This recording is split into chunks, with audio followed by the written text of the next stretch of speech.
Scott, there's some weird news flying around, a bunch of rumors about what Microsoft's plans are for the future with their games. Let's talk about it. As Microsoft plans Starfield launch for PlayStation 5. Yeah, this is bizarre. This is not something I thought we would be discussing in 2024. Not at all. John Clark over at Xbox Era. For many weeks now, rumors have persisted regarding Microsoft's intentions to release a number of first-party games, namely Hi-Fi Rush and Sea of Thieves, on rival platforms. According to our sources, who have asked to remain obviously anonymous, so you don't want to spread the rumor that it was you, that's for sure. But the list of games also now includes Bethesda's game studio's Starfield. Dude, the list keeps growing. I saw the list earlier on our Discord, and dude, I'm really starting to scratch my head. Starfield released back in 2023 of August, with a fairly positive reception despite the narrative that now exists online, and was the biggest Bethesda game launch of all time, surpassing 6 million players within a week of release.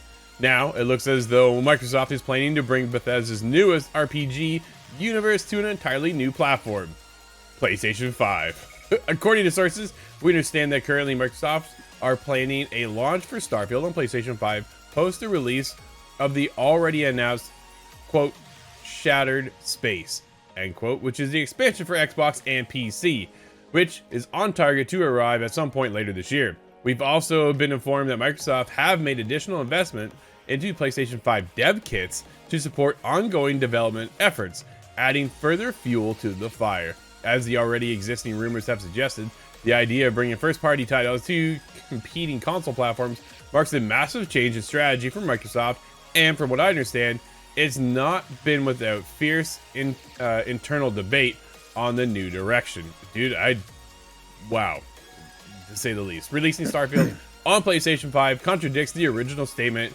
around exclusivity made by President of Xbox Sarah Bond during the Xbox Bethesda Game Showcase Summer Showcase in 2021. Now, I want to get into Tom Warren over at The Verge, because he says now they're also talking about Indiana Jones going to PlayStation 5. Dude, I am just beside myself. Bethesda's upcoming Indiana Jones game is also tentatively set to launch on Sony's PlayStation 5 console. You gotta be kidding me, Scott. What is happening over here at Xbox? We got our first glimpse of Indiana Jones in the Great Circle. Not sure if I like that name. During Microsoft's Xbox Developer Direct event last month, where it was announced as Xbox and PC. A source familiar with Microsoft's plans tells The Verge that Bethesda is also considering bringing Indiana Jones in the Great Circle to PlayStation 5. So here's the debate we've been having over on Discord, which I highly recommend everybody join, because the conversation, dude, just never ends over there. We were always talking, which is... Oh, and it's only heating up with all these new details coming to light. Oh, man. Right? But I absolutely love the conversation. This is one of the reasons why we do what we do. Now, let's get into it, Scott. What is happening with Xbox? Why would you bring your first-party titles to your competition, Scott? Recall, go back in time. Many years ago, there was this little device called the Stadia. What was the biggest problem, Scott? Exclusives. There was none, dude. So now this whole debate over the weekend just kind of erupted into, was Xbox just going third party now? No. But you don't spend, at the time, what was it, $7 billion buying Bethesda? 70. Now it's $70 billion buying Activision Blizzard. Right? So all of a sudden, like, that I think is a little different on the conversation front when it comes to Call of Duty. Call of Duty is just, it's already everywhere. Why would you take that away, right? And it makes so much money. Is that what they're seeing, though? Is that they're looking at Call of Duty and go, dude, you know how much money this is making? Why would we keep it just to ourselves? Then that does put them in the wheelhouse of, you're no longer first party, right? You're not holding any first party studios to yourselves, which doesn't bode well for those who want to come just to Xbox. How do you drive people to your platform? Exclusive, Scott. That's why PlayStation is number one. Dude, God of War, Horizon, right? Their format works. The Last of Us Part 2.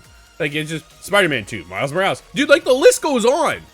They know how to kill single-player games and just destroy the competition on PlayStation. But yeah, the idea that bringing an Xbox game to everything, you do kind of illuminate the line of thinking. If Call of Duty is on everything and it makes money everywhere, well, maybe then other IPs can do the same thing and make money. But we saw years and years ago, and I don't exactly remember when, but Minecraft went to everywhere. Yeah. Still owned by Xbox. I see Darren log in on a Nintendo Switch every once in a while because he's playing Minecraft. That's my nephew, but yeah. Well, one of them was getting some good use out of the Switch, but Yeah. it's interesting to see there is a bit of a precedent there beforehand, so it wouldn't be the most unheard of motion to bring some of your games over to another competition. But then we're getting into, well, does that include Indiana Jones? Because that's under part of your $70 billion acquisition. Is that really where that money's going to go? And the biggest piece of evidence, however, to me, is if there is indeed PlayStation 5 dev kits being supplied by Microsoft. That's about as much of a smoking gun as you can get for this kind of a deal. This is not a good move for Xbox in my eyes. I see the reasoning behind it's money, but dude, if you're an Xbox fan, here's the biggest thing. As an Xbox fan, we're already asking for years, where are the exclusives? And now you're about to just get them over to PlayStation. Dude, that makes no sense. No sense at all, right? You saw Phil Spencer and Matt Booty go on and talk about we've got our roadmap. It's coming, and it launched last year, rolling into this year, and they're coming with some heavy hitters. Dude, Hellblade 2, I just saw, was a rumor as well going to PlayStation. Like, what are you anything doing? This does no, dude. And it's just, at the end of the day, it doesn't matter to me because I'm fortunate to have both platforms, right?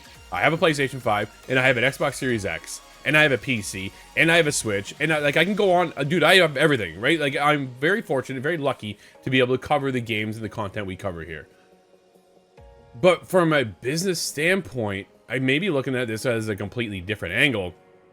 But console sales, Game Pass sales, are driven because of exclusives and opportunities. But, as Finny McG pointed out in Discord this morning, they're looking at getting Game Pass everywhere. And I've said this for years. Dude, you can get it on a Samsung TV right now, right? But will you get Game Pass on a Nintendo Switch? We've heard that rumor for decades now, it feels like. Will you get it on PlayStation 5? Is this how you will get your Starfields, your Indiana Jones, right? Because day one, day and date, all exclusives go to Game Pass. So will they bring that service over? Or, man, where PlayStation waits, right? We're now starting to see PlayStation open up a little bit and then bring their exclusives to PC. Not the Xbox, Scott, right? They're not saying, hey, Xbox, you can have Spider-Man. You out of your mind? Like, no. No, they're not going to do that. No, it does kind of seem like it could fit into a larger plan for the idea that all these handhelds are coming up and becoming popular. I think that might be something that Microsoft is still looking into cracking. How can we get into there, especially with PlayStation coming out with a brand new version of their new handheld system? So maybe I'm thinking this is something about Xbox trying to get their ecosystem, their Game Pass, their other larger games onto more of these neutral handheld consoles, we'll say. And maybe this is just more of an idea to try and get the Xbox brand out onto more of those, and it's not so much about PlayStation, but perhaps PlayStation has come up in the conversation now because of their own handheld. And what I'm thinking is we're getting a combination of a bunch of different subjects kind of being put together, and it's become spreading like wildfire now. Everybody thinks every single game is going to the competition, and I feel like that's a little bit of a runaway thought. I don't know if it's quite that wacky. Halo on a PlayStation 6, we'll say. I don't know if that's ever going to happen. Yeah, well, that's just it, right? We heard Master Chief Collection possibly coming. Why they don't need to do that? They just don't need to do that. Dude, if this happens, they're just chasing PlayStation once again. They've been chasing them for decades, trying to get caught up, and they finally seem to have a roadmap, dude, and I'm hoping they stick with it. And I'd like to see them branch and go in their own direction. Do not join with PlayStation. I think that's bad for competition. I don't think that makes any sense. And then PlayStation just owns more of the market, right? Like, they are already the leading platform. Why would you give them more ammunition to then grow their platform even more. Doesn't make any sense to me. Chuklimani. The Great Circle.